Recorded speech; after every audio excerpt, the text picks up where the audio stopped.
Hello everyone. So we are discussing previous year questions of the chapter Biodiversity and Conservation and the topic Biodiversity. In today's session we are going to discuss a question which was asked in the CBSE board in different years in different forms. So the first type is short answer type question of 3 marks which was asked in the CBSE board for an examination 2014, and the question is name and explain any two ways that are responsible for the loss of biodiversity. Or short answer type question of 3 marks which was asked in the CBSE board Delhi examination 2017, and the question is name and describe any 3 causes of biodiversity losses. तो बेटा इस question में हमें biodiversity loss के causes बताने हैं.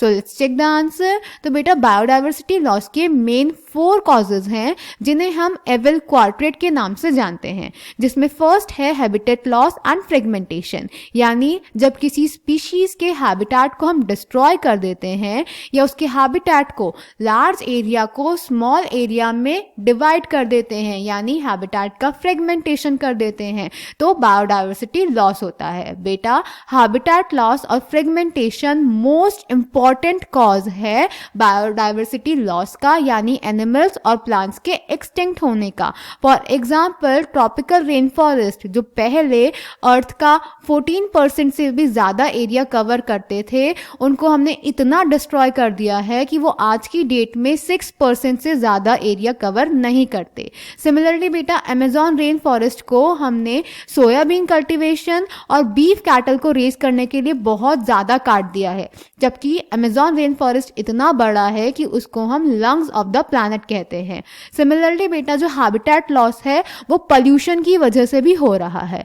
जब बेटा हम किसी एरिया को लार्ज एरिया को स्मॉल एरिया में डिवाइड कर देते हैं, उसका फ्रेगमेंटेशन कर देते हैं, तो वो मैमल्स और वो बर्ड्स जिनको लार्ज एरिया चाहिए होते हैं, या वो एनिमल्स जो माइग्रेटरी हैबिट्स शो करते हैं, जिन्हें एक जगह से दूसरी जगह जाना पड़ता है अपनी लाइफ साइकिल को कंप्लीट करने के लिए, उन पे बेटा बहुत बुरा असर होता है, जिस वजह से बायोडाइवर्सिटी लॉस हो जाता है. क्लियर. सेकेंड कॉज है बेटा ओवर एक्सप्लॉयटेशन. जब ह्यूमंस अपनी नीड के लिए किसी भी स्पीशीज को बहुत ज़्यादा यूज करते हैं, उसका ओवर एक्सप्लॉयटेशन करते हैं, तो वो एक्सटिंक्ट हो जाती है और बायोडाइवर्सिटी लॉस होता है. फॉर एग्जाम्पल लास्ट 500 ईयर्स में स्टीलर सी काउ और पैसेंजर पिजन ओवर एक्सप्लॉयटेशन की वजह से एक्सटिंक्ट हो गए हैं, और बेटा प्रेजेंटली बहुत सारी मरीन फिशेस एंडेंजर्ड हो गई हैं ओवर एक्सप्लॉयटेशन की वजह से. क्लियर. देन बेटा थर्ड कॉज है एलियन स्पीशीज इन्वेजन, यानी जब किसी एलियन स्पीशीज को हम intentionally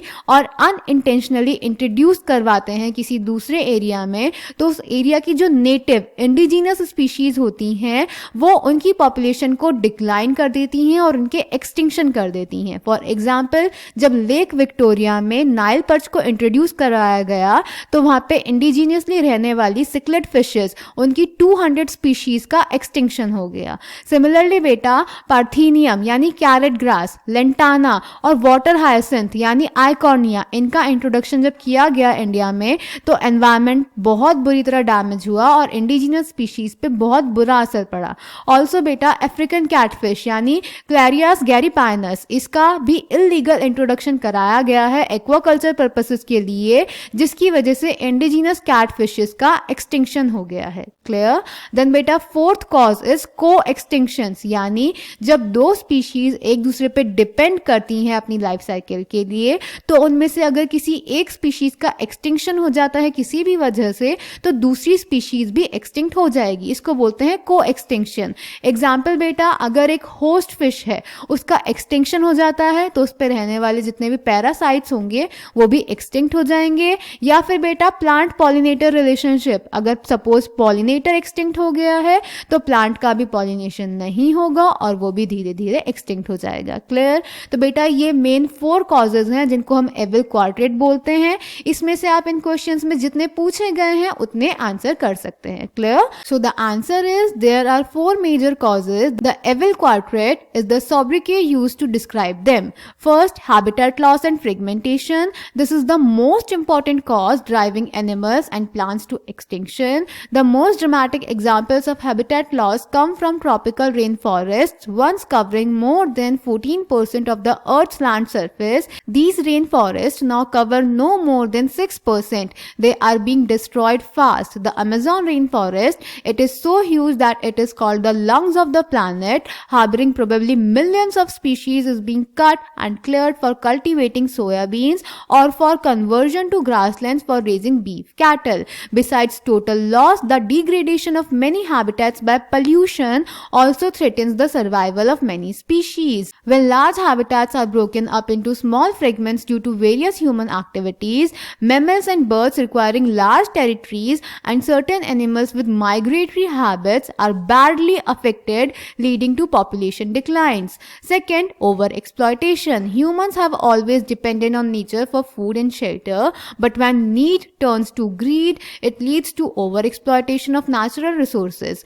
Many species extinctions in the last 500 years, Steller sea cow, passenger pigeon, were due to overexploitation by humans. Presently, many marine fish populations around the world are overharvested, endangering the continued existence of some commercially important species. Then third, alien species invasions. When alien species are introduced unintentionally or deliberately for whatever purpose, some of them turn invasive and cause decline or extinction of indigenous species. The Nile perch, introduced into Lake Victoria in East Africa, led eventually to the extinction of an ecologically unique assemblage of more than 200 species of cichlid fish in the lake. The environmental damage is caused and threat is posed to our native species by invasive weed species like carrot grass, that is Parthenium, lantana, and water hyacinth, that is Eichhornia. The recent illegal introduction of the African catfish Clarias garipinus for aquaculture purposes